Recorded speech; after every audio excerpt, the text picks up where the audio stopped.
కేటీఆర్ గారు కూడా ఇకనైనా బుద్ధి తెచ్చుకొని అన్ని బేవర్స్ మాటలు బంద్ చేసుకో, నువ్వేదైనా చేసింది ఉంటే చెప్పుకో. కానీ ఈ పిచ్చి పిచ్చి వాగుడు వాగితే గంగాధర్ అన్న లాంటి వాళ్ళు వేలాది మంది గంగాధర్లు వస్తారు, నీ తాట తీస్తారు, ఆయన మామూలుగా వాడతలేడు, మామూలుగా మాట్లాడతలేడు.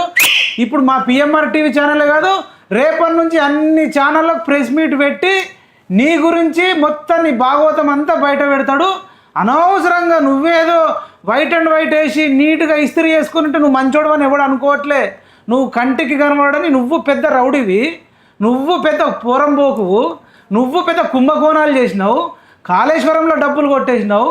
నిజంగా అన్న చెప్పినప్పుడు మీ చెల్లెకు కూడా పెళ్ళికి డబ్బులు లేని మీకు ఇలా లక్షల కోట్లు వచ్చినాయంటే ఎంత కరప్షన్ చేసినావు, ఎన్ని మోసాలు చేసినావు, ఎన్ని దొంగ పనులు చేస్తే నీకు అయినాయి. ఇకనైనా నువ్వు బుద్ధి తెచ్చుకోకపోతే బీసీ సంఘాలు, ఎస్సీ సంఘాలు, ఎస్టీ సంఘాలు, ముస్లిం సంఘాలు, క్రిస్టియన్ సంఘాలు అన్నీ కూడా కేటీఆర్ మీద రేపటి నుంచి పెద్ద మొత్తంలో ధర్నాలు, రాస్తారోకాలు చేస్తారు. నీ జీవితంలో ఇక జూబ్లీహిల్స్ ఓడిపోతారు. బీఆర్ఎస్ పార్టీ మొత్తం బీసీ వ్యతిరేక పార్టీగా ముద్ర పడుతుంది.